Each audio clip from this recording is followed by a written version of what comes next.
This is Satya Pradhuman, Director of Cirrus Research.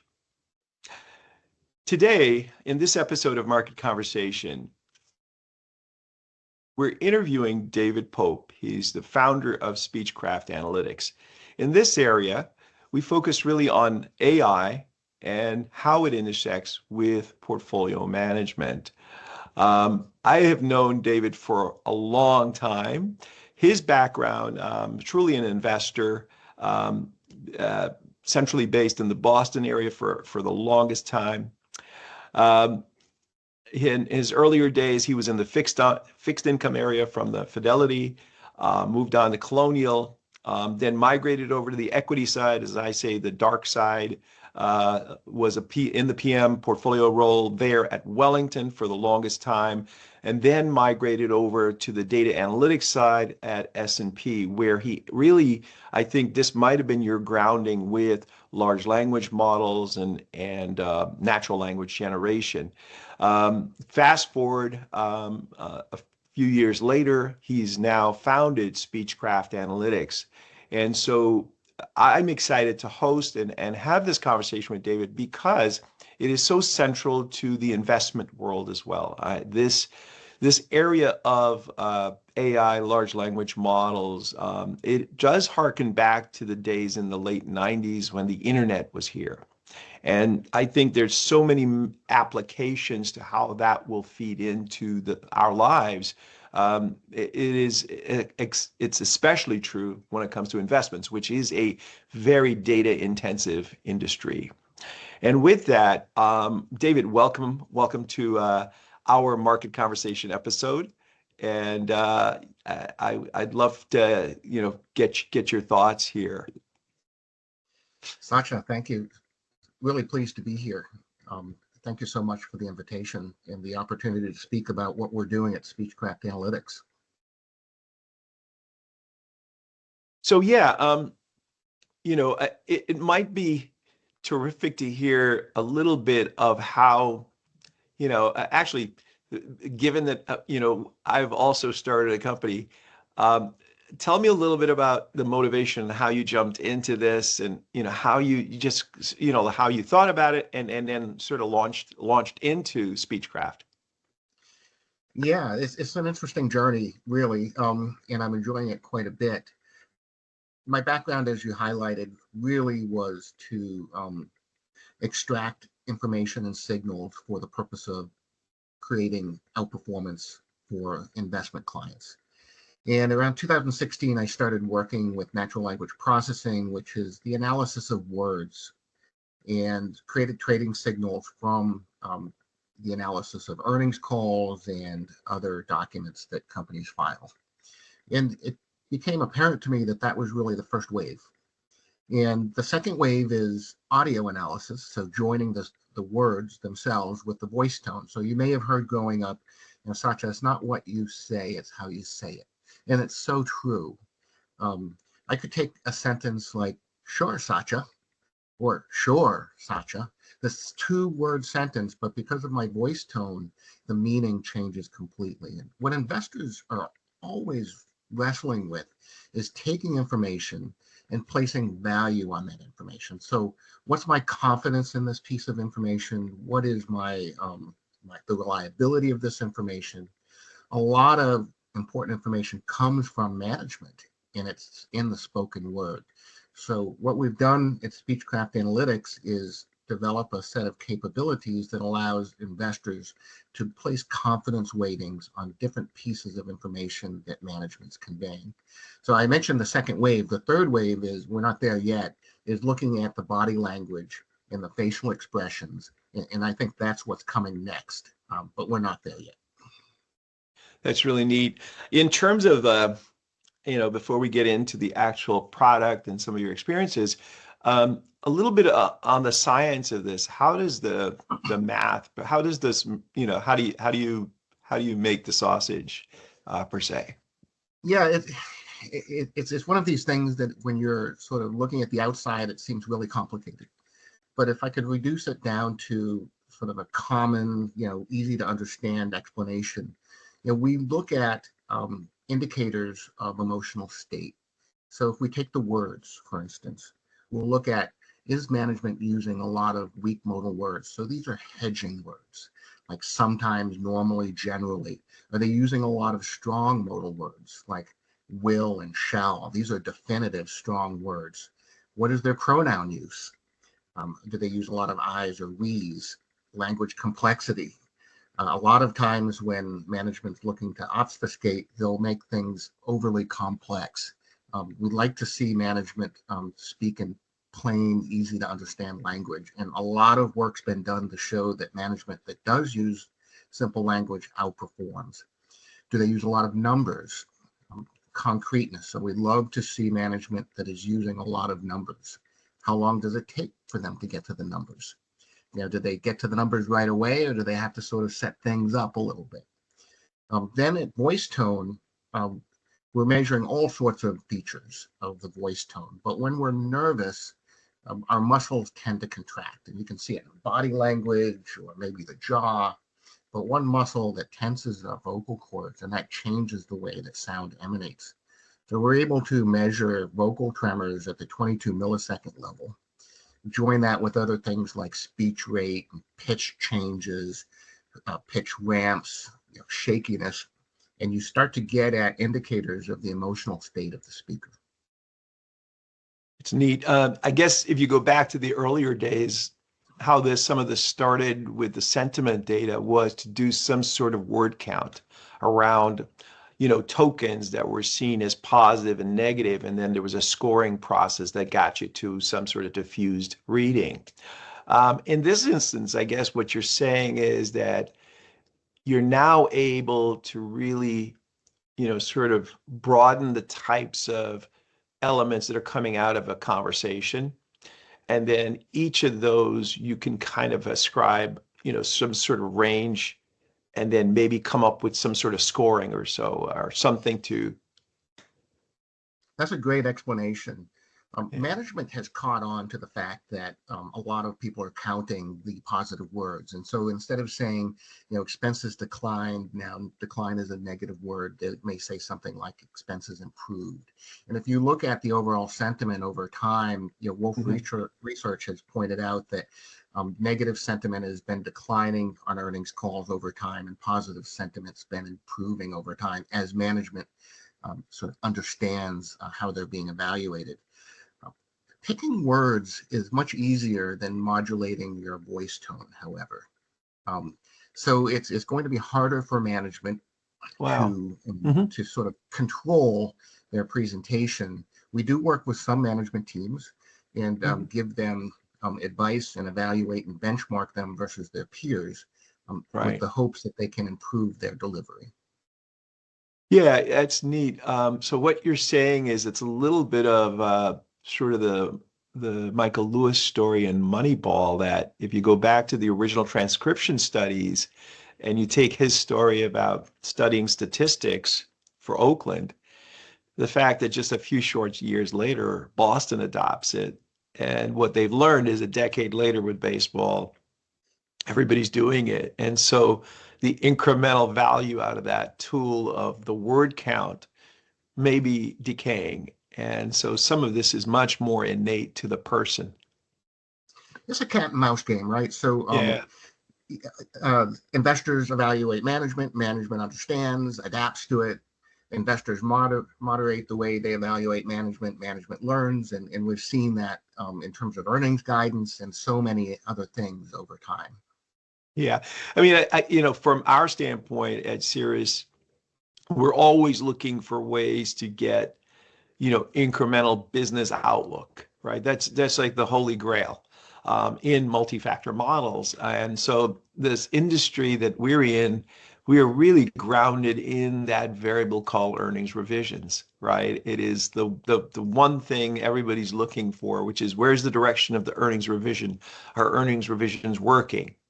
And to some degree, if you drill down a little bit about the industry and how the coverage is changing, right? What, as a researcher, you're always nervous about, well, what is a consensus number today versus 5 and 10 years ago? And where is it going? So that's part of the reason why we're always looking for new ways to sort of supplement and augment this kind of data. So in terms of going down this road with confidence, the role of confidence and relative confidence, uh, how have how much have you done in terms of looking at it in terms of time series or normalizing some of this? Because to some degree, a one-off data plot point may not be as useful. So we create a baseline for every speaker, and every speaker for every call. So we'd never compare you to me for so many reasons, right? We may have grown up in different places. We may have, different age, maybe in different states of health.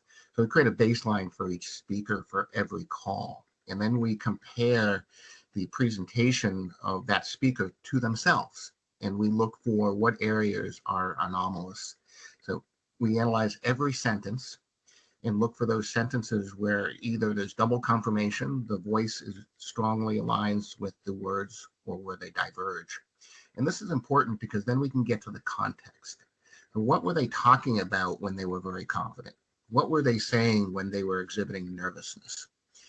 So that's how we sort of create a baseline. Now, the alternative approach is to create a baseline over time, and there's pluses and minuses. It's like the same argument about moving averages. So how long do you create a moving average over? And there's pluses and minuses. You reduce noisiness, but you decrease signal. But we create a baseline for each speaker for each call. It's neat. I struggle with some of the information that come into our data sets and, in terms of this search for information. Um, you had, in our prior conversation, you had talked a little bit about the democratization of data. And, in terms of looking at how an analyst works today and how these tools can augment what the analyst is doing. Tell me a little bit about how you see how this industry could absorb some of these tools here. Yeah, it's moving so quickly, but you and I have been doing this for, I think, around the same amount of time.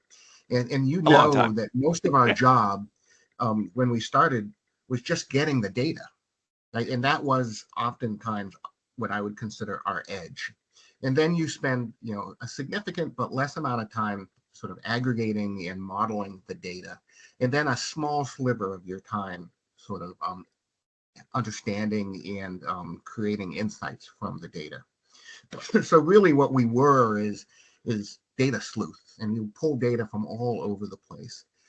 And I think of it almost as if we were living in a world of islands, and there was data on all these islands, and you had to go get them. And then there were islands of functionality and capabilities, and most of them, looking back, were pretty crude, like Excel and other things. What AI does is it creates bridges to all of those islands and makes data more accessible.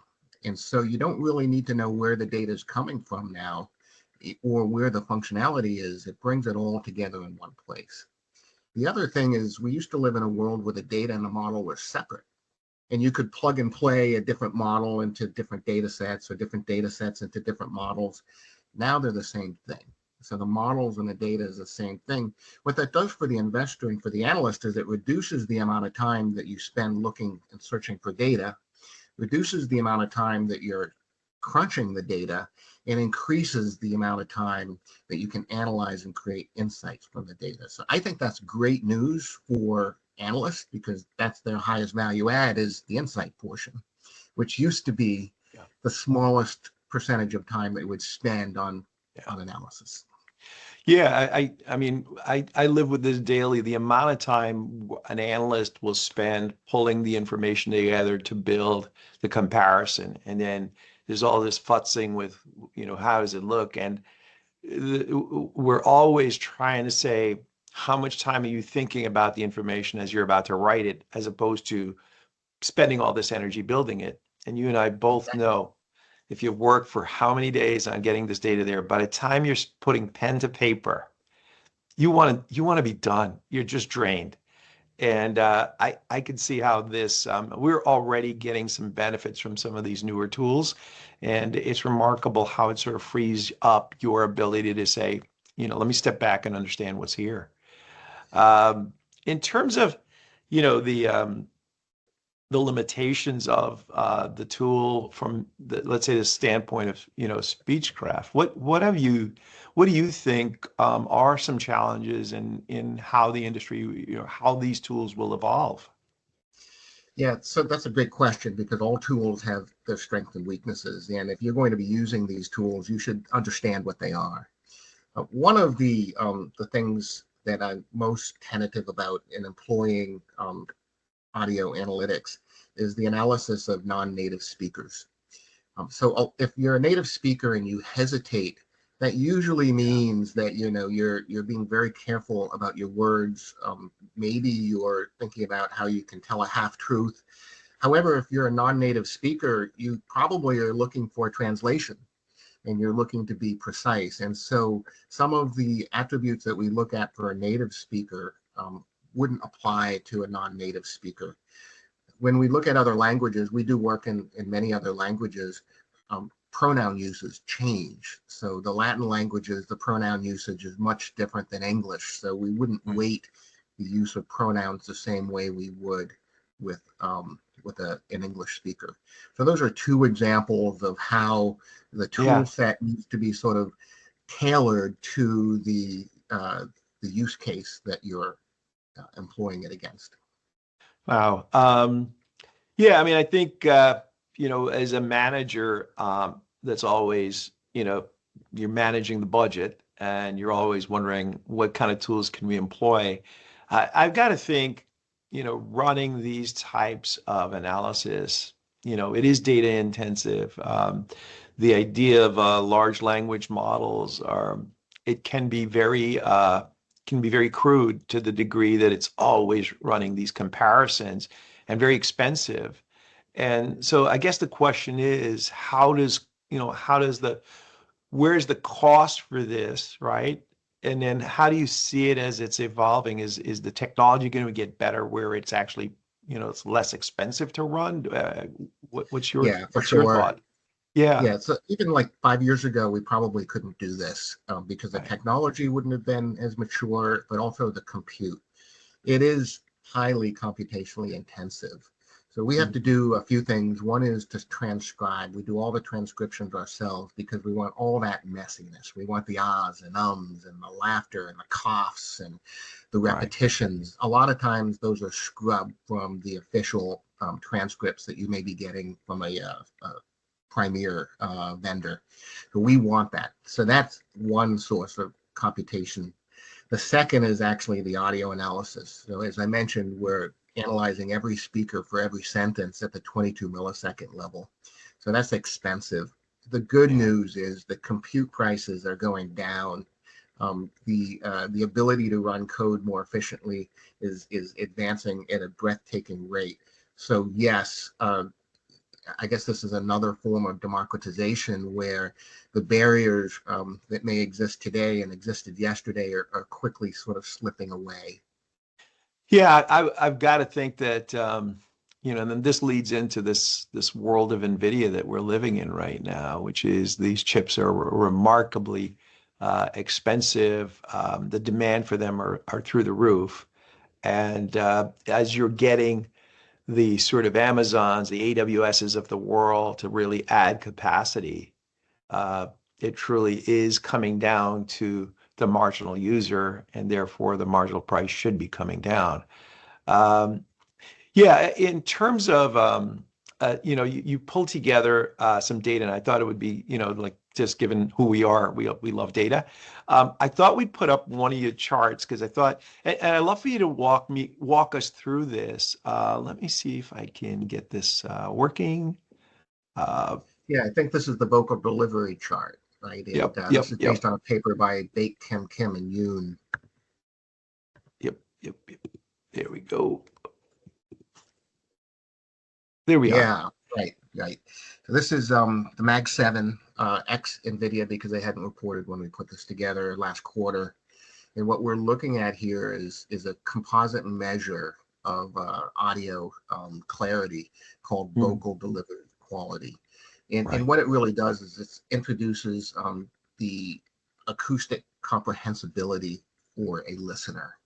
And lower VDQ Hmm. is associated with less clear speech, is associated with lower trading volume, and conversely, higher VDQ is associated with higher trading volume, higher excess return. And this sort of dovetails with our earlier conversation, earlier analyst provisions, because the thesis is that the information is easier for the Yep. market to comprehend. Um, so what VDQ sort of captures is all those elements of a presentation. So it's negatively associated with speech rate, pitch level, impulsiveness, drop-offs, and positively associated with pitch variation and harmonicity. That's sort of the roundness of our sound. And when people are delivering bad news, the quality tends to go down. They might stammer or stutter, they might Yeah. pause more, they have some vocal tremors. And what we see here is a few things. You can see immediately that Apple has the highest VDQ of all the, I'll call it the Mag 6 because NVIDIA is not on here. But you Hmm. also see that CFOs generally speak with a higher VDQ than their CEOs. And we've often noticed this just casually in our work is that the CFOs are pretty good speakers. They make a pretty good delivery. Now, the CFOs are numbers people, and they're Right. talking about what already happened for the most part.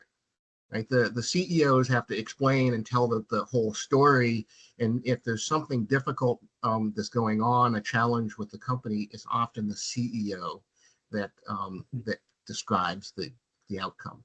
Now we have a turnover like Ruth Porat, who had been at Google for a long time, very good speaker. Google reported last night, we started to analyze the call. A new CFO are not was presenting, and we'll look at what her VDQ is. She has a tough Right. act to follow with Ruth being such a solid presenter with so much experience. But this is just an indication based on the work of others, some academic work that we focus on that I think is a great example of how you can pull all of these things together. And it is indicative of future stock price activity. Yeah, I sort of see this, in just about everyone's multi-factor model. There's definitely a pillar, an element of quality, right? So there's balance sheet quality, there's earnings visibility, there's a bunch of variables that we're always trafficking in. And I could see how this sort of leadership delivery quality comes to the table. The idea that, hey, the earnings were good, bad, or ugly, and it's accompanied by this executive team that's delivering something that's either high quality, let's say high quality, or lower visibility. Yeah. You may notice one of the weaker presentations here was Zuckerberg Meta. And now the next Yeah. logical question is, well, what was he talking about when his VDQ was low? Right. And it turns out that he was talking about cost associated with build out of the data centers and delays. So that's the type of analysis that we do is what is the context of the confidence or the nervousness projected by the executives. That's neat. I've got to think that the sell side, if stepping out of this, the broader the group into the NVIDIA story, you're looking at in fact, I've got some a chart here, which is I sort of foresee that the sort of confidence level may begin to sort of stumble a bit here, because what we're looking at here is just share price of NVIDIA, which is remarkable. And you're now looking at, a decelerating top line story, right? So this is, I This think, is a is, great chart. yeah, I mean, What I think go one ahead. of the things we'll be looking for as NVIDIA reports later in the earnings season is how is management reacting to the delays. So the market kind of gave them a pass, and these guys have been as cool as they could be on these calls. I mean, everything is going right for NVIDIA, and Yeah. they are so relaxed and confident. But does that continue, and how do they sort of explain the delays and the market reaction to it? I think this chart's great. Yeah, and from an investment standpoint, I do think that this is getting at this idea that there's a new kind of investor that's going to come in here, and there's certain investors that are exiting, right? Because you and I both know there's shops out on the West Coast that are only looking for acceleration in businesses, and the moment you begin to see a deceleration, there's something. They also the laws of gravity will come to bear. You're looking at a near $3 trillion company that's growing their sales growth at over 200%, right? In about 3 years, that's greater than the US GDP. So the laws of gravity are also the stuff of what's on portfolio managers' minds here.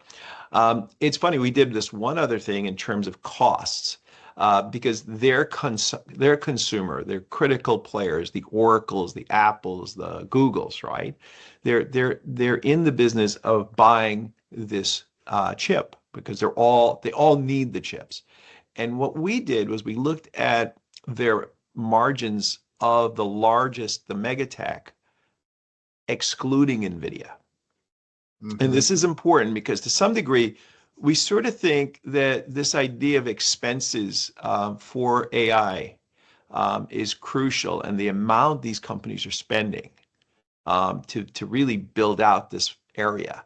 It's remarkable right now. And so the investment pressure will, the things that will drive that spending pattern may end up being when this margin number starts to stall out, right? I mean, we saw that a few quarters ago with Microsoft as their margins, there was a little bit of a question about their margins. I think it was the end of the first quarter, and the stock started to like backpedal a bit. And really, this does get to this question about the cost of this technology. And you're absolutely right. This idea of democratization is that as we begin to get more firms, more industries using this, um, you can see the marginal cost really come down. The other thing is the software um, components to this should be able to also really get at the analytics maybe more quickly, more efficiently, and therefore another way of lowering costs. Um, in terms of you know the the sort of next steps here, where do you see this area within the language area and how it evolves to the various industries? First, really to the business you're going after, and also importantly for ours in terms of the investment community. How do you see this shaping? Yeah, I think we're in the early days. I think you do a parallel to the internet early on, and I think of things as an S curve. I mean, we're in that left-hand early stage of adoption, which has been surprisingly slow. It's perplexed me in a way that adoption hasn't been more rapid and enthusiastic. But we will get to that hockey stick portion of the S curve. I think some of the hesitancy, particularly among large investment firms, is security and of confidential information, so client holdings and things like this. And so there's been a reluctance to dive in with both feet because of concerns, I think justifiably, around security. In terms of LLMs, what we're seeing is rather than having one big LLM like maybe ChatGPT, have smaller specialized ones, and then creating sort of an ensemble of those that then can be more efficient. So I think what you're going to find is in the next wave is some specialization of these models, which up to this point had been a bit more generalized. I see. Yeah, I mean, I think we've experimented a little bit with large language models, and it's remarkable how much fine tuning that's needed to get these machines to behave. Because to some degree, depending on your prompts, you can Right. drive radically different results with the same data. That's a little Exactly. scary. That is a little scary. Yeah. So, to pull this all together, I mean, you know, what Speechcraft is delivering is a very efficient means of getting at really, in a way, creating new sets of data for us to analyze. And I think what you said was really interesting about the earnings presentations. As much as the macro guy in me is really saying, is the stock good or bad? What you're getting at is that if Mark Zuckerberg is talking about data centers, and that's really where it goes erratic, then the question is, where's that expense line going? There's a good chance that he's got to be thinking about, how do I bring this back, bring all of this online to get to where I need to get. So I think that's super interesting in terms of how an analyst, a fundamental analyst, ends up using this kind of data. Um, when I started thinking about this, I was thinking about it in terms of composite information, good or bad. But this stuff is a lot richer when you begin to think about different projects that the executives are going to be discussing with their investors. That's exactly right. It Yeah. works at the macro level, the composite level. Hmm. And so you can score a company like Meta based on the overall voice tone. But the real value add, in my opinion, is getting to the context. So now, as an analyst, what is Meta saying about their capacity to bring on data centers? What can you ask Zuckerberg or his management team questions and dig further into this topic? Because it appears as if it's a binding constraint. And there's more to the story than has been conveyed, as indicated by Zuckerberg's sort of unease. And can we get to the bottom of what's driving that? Because there's more information there that we need to understand. Very neat. Very neat. Well, David, thank you so much for joining us on this call. Um, from from a person who's started a business, I am super excited to see that you've started Speechcraft and it's underway. And I wish you all the best. Thank you so much for the invitation. It's been a lot of fun. And I'm really happy and excited about the journey that Speechcraft's on. It's been so much fun, and that's really what it's all about. Neat. Very neat. Thank you very much. Thanks, Satya.